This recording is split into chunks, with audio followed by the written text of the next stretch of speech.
اسیر سلطنت از ہما قریشی ایپیسوڈ 3۔ لیکن جناب، ناول کے ایپیسوڈ کی طرف بڑھنے سے پہلے اگر آپ نے ابھی تک ہمارے چینل کو لائک نہیں کیا، سبسکرائب نہیں کیا تو جلدی سے لائک بھی کر دیجیے، سبسکرائب بھی کر دیجیے اور بیل آئیکن کو پریس کر کے ہم اپنے فرینڈز اینڈ فیملی کے ساتھ ہمارے چینل کو شیئر بھی کر دیجیے۔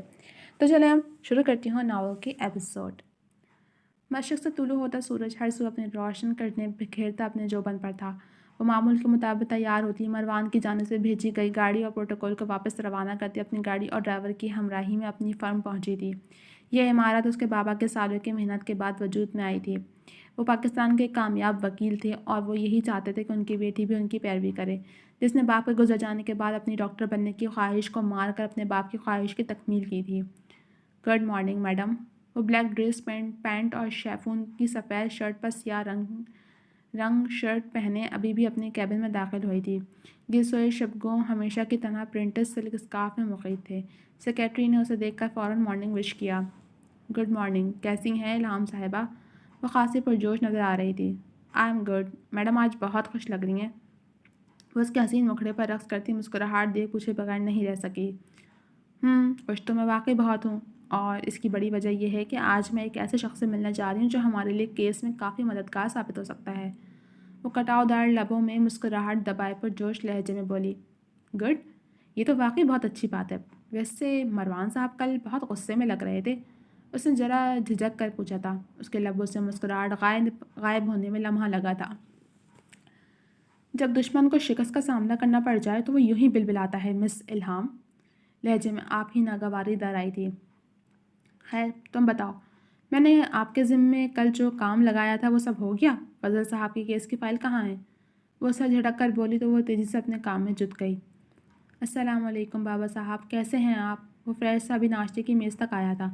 وعلیکم السلام برخوردار، آ گیا آپ کو باپ کا خیال؟ سربراہی کرسی پر براجمان روبدار سی شخصیت کے حامل اجمل سلطان نے اپنے لاڈلے سپوت کو دیکھ طنز کیا۔ اب کیسی طبیعت ہے آپ کی بابا؟ اس نے باپ کا طنزیہ لہجہ نظر انداز کر متوازن لہجے میں پوچھا۔ تمہیں کب سے باپ کی بیماری کا خیال ہونے لگا؟ انہوں نے طنزیہ آئیبرو اٹھائے۔ کیسی باتیں کر رہے ہیں؟ کل میں ذرا مصروف تھا اس لیے آپ کی خبر گیری کو نہیں آ سکا۔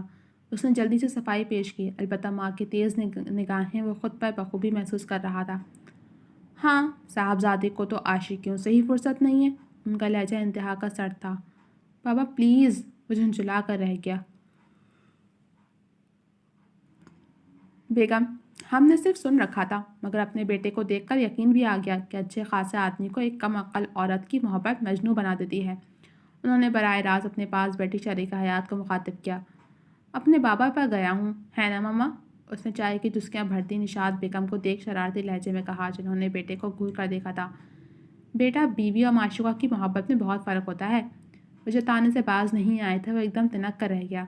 بابا پلیز، آئندہ آپ عائلہ کی ذات کے حوالے سے اس انداز میں بات نہیں کریں گے۔ مانتا ہوں کہ حد سے زیادہ بد دماغ اور بیوقوف ہے، مگر ہے تو اس خاندان کی بیٹی نا۔ وہ تنفر سے گویا ہوا، اپنے باپ کا یہ لہجہ اسے ایک آنکھ نہیں بھایا تھا۔ وہ ہمارے نہیں، الہی خاندان کی بیٹی ہے۔ نمک حرام باپ کی، نمک حرام اولاد۔ وہ تنفر سے بولتے سر جھٹک گئے۔ آپ لوگ ہر وقت عائلہ کی ذات میں ہی کیڑے نکالتے رہتے ہیں کہ وہ ایسی کیوں ہے۔ کیا آپ نے کبھی اپنے لہجے پر غور کیا ہے؟ اس بار وہ گرجا۔ دیکھ رہی ہیں بیگم اپنے لاڈلے کے تیور؟ اسے ابھی بھی وہ لڑکی صحیح اور ہم غلط لگ رہے ہیں، جس نے زمانے کے سامنے ہمارا اور ہمارے خاندان کا مذاق بنا دیا۔ وہ سخت لہجے میں طیش میں غرائے تھے۔ کیا چاہتے ہیں آپ؟ وہ ضد چھوا۔ میں چاہتا ہوں کہ اس لڑکی کا چکر چھوڑو اور اب ذرا سیاست پر بھی دھیان دو۔ الیکشن سر پر کھڑے ہیں، ایسے میں تمہارے بھائی کے قتل نے میرے بازو کاٹ کر رکھ دیے ہیں۔ اگر آج میرا شیر جیسا بیٹا زندہ ہوتا تو مجھے تم جیسے مجنوں کی منتیں نہ کرنی پڑ رہی ہوتی۔ ان کے لہجے میں شدید تعصب سمٹ آیا تھا۔ میں نے آپ کو پہلے بھی کہا تھا، آج پھر کہوں گا، مجھے سیاست میں کوئی خاص دلچسپی نہیں ہے بابا۔ وہ سپاٹ تاثرات سے بولا۔ تو پھر کس میں دلچسپی ہے؟ اس 2 ٹکے کی لڑکی میں؟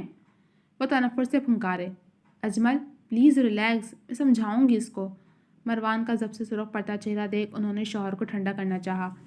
سمجھائیں نہیں بلکہ اس کو خبردار کر دیں۔ میں اپنے دوست کو زبان دے چکا ہوں، مجھے نہیں لگتا کہ آپ کا بد دماغ بیٹا اتنی آسانی سے اس لڑکی کا پیچھا چھوڑ دے گا۔ بہتری اسی میں ہے کہ یہ اس لڑکی سے فاصلے پر رہے اور کل جو کچھ عدالت میں ہو اس کے بعد تو اس لڑکی کا اس خاندان کی بہو بننے کا سوال ہی نہیں پیدا ہوتا۔ اگلے ماہ پیشی کے 2 روز بعد اس کی منگنی ہے، شوکت کی بیٹی بسمل گردیزی کے ساتھ۔ وہ نیپکن سے منہ تھپتھپاتے تیز لہجے میں بولتے ناشتے کی میز چھوڑ چکے تھے۔ مروان، میں نے سمجھایا بھی تھا تمہیں۔ وہ بیٹے کو دیکھ تعسفی لہجے میں بولی تھیں۔ ماما پلیز، آپ لوگ ایک ہی ضد چھوڑ دیں، ورنہ پھر مجھے کوئی انتہائی قدم اٹھانا پڑے گا۔ وہ شکل پر بذات تاثرات سجائے کرسی کے پشت سے اپنا کوٹ اٹھاتا کار پورچ میں آیا تھا، جہاں گارڈز گاڑی کے پاس سر جھکائے کھڑے تھے۔ کیا ہوا، آپ لوگ گئے نہیں؟ اس نے کلائی میں بندھی گھڑی دیکھ اچنبھے سے پوچھا۔ وہ سر، میڈم نے ہمیں ساتھ لے جانے سے انکار کر دیا تھا، اور وہ آفس بھی اپنی گاڑی میں خود اکیلی ہی گئی ہیں۔ وہ منہ میں زبان گھماتا سمجھ کر سر ہلا گیا۔ البتہ اب اس کا رخ گورنر ہاؤس کی جانب تھا، جہاں آج ان کی گورنر سندھ کے ساتھ ایک اہم میٹنگ تھی، جو انہی کا پارٹی ممبر بھی تھا۔ اس لڑکی کی محبت میں لاء کی ڈگری لے کر اس نے خود کو برباد ہی کر لیا تھا۔ بہتر یہی تھا کہ وہ اپنے باپ کا شکوہ ہی دور کر دیتا۔ یہ منظر ہے عالمگیر ہاؤس کے ایک انتہائی پرتعیش کمرے کا، جہاں عمر صاحب کی زوجہ شمیم آرا بیگم دوپٹہ منہ پر رکھے مسلسل اپنے شوہر سے شکوہ کنا تھیں، جو سیاہ رنگ شلوار قمیض میں ملبوس، کندھوں پر شال ڈالے، دونوں ہاتھ کمر کے پیچھے باندھے، چہرے پر سنجیدگی سجائے کمرے میں چکر کاٹ رہے تھے۔ عمر صاحب، یہ کیسا اثر و رسوخ ہے آپ کا؟ آج 15 دن ہونے کو آئے ہیں، میرے بیٹے کو ابھی تک رہائی نہیں ملی۔ خطیب کی والدہ اور عمر صاحب کی زوجہ اپنے شوہر سے شکوہ کرتی مسلسل سینہ کوبی کر رہی تھیں۔ بیگم، میں کر تو رہا ہوں کوشش۔ وہ سلطان خاندان حد سے زیادہ تیز ہے۔ اس نے جان بوجھ کر میرے بیٹے کو اس کیس میں پھنسایا ہے تاکہ وہ اس بار کا الیکشن نہ لڑ سکے اور نااہل قرار دے دیا جائے۔ وہ لب بھینچے شدید طیش کا شکار تھا۔ بھاڑ میں گئے الیکشنز عمر صاحب، یہاں میرے بیٹے کی زندگی اور موت کے لالے پڑے ہیں، اور آپ کو ابھی بھی کرسی اور پاور کی فکر لاحق ہے۔ وہ ماں تھیں، اپنے شوہر کی ایسی خود غرضی پر تڑپ کر رہ گئیں۔ خطیب کی ماں، تم نے کیا مجھے بیوقوف سمجھ رکھا ہے، جو میں اپنے جوان بیٹے کو اس الو کے پٹھے اجمل سلطان کی منصوبہ بندیوں کی بھیڑ چڑھا دوں گا؟ تم ذرا صبر کر جاؤ۔ اس کی بھانجی کے ہاتھوں ہی اگر اس بدبخت کو ناکو چنے نہ چبوا دیے تو میرا نام بھی ربان عالمگیر نہیں۔ وہ رعونت آمیز لہجے میں انتہائی طیش میں غرائے تھے۔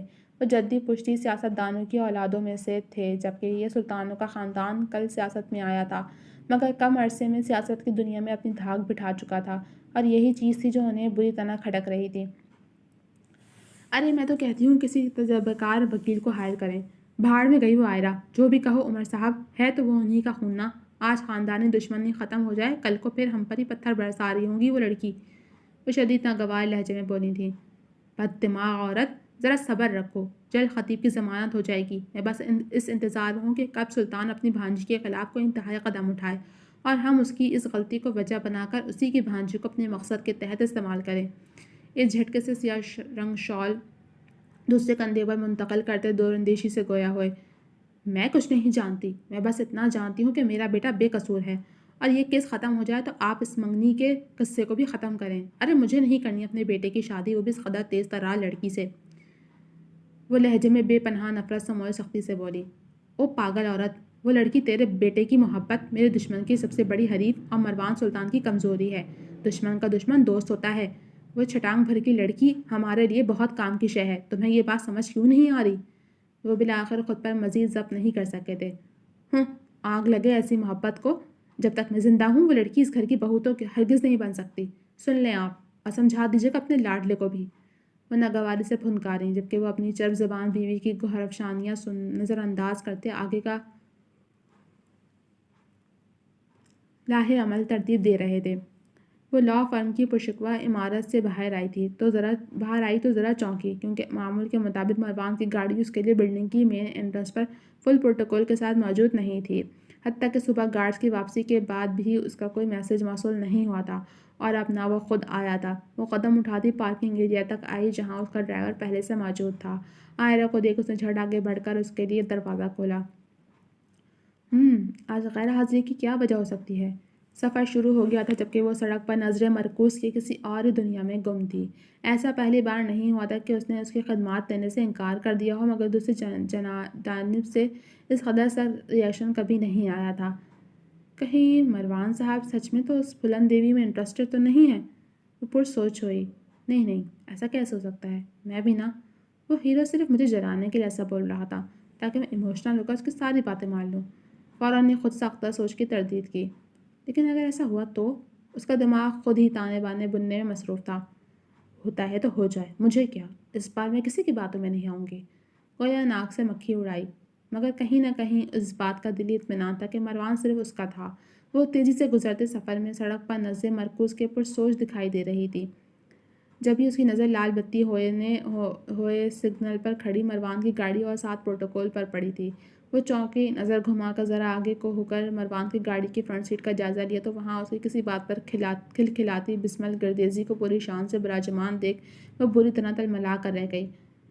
اوہ، مجھے اگنور کر کے یہ حسین مصروفیات تلاش کر لی ہیں سلطان صاحب نے۔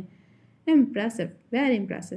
جلتی آنکھوں سے مروان کے دلکش مسکراہٹ اور بسمل کی فدا ہوتی نظریں دیکھ وہ مٹھیاں بھیج کر رہ گئی۔ تمہارا پیچھا تو میں قبر تک بھی نہ چھوڑوں مروان سلطان۔ تم کیا سمجھتے ہو کہ تم مجھے اتنی آسانی سے گمراہ کر لو گے؟ یہ تو صرف تمہاری بھول ہے۔ وہ دانت پیستے سوچ ہی سکی تھی جبکہ سگنل کی ہری بتی روشن ہوتے ہی مروان گاڑی تیزی سے بھگا لے گیا تھا۔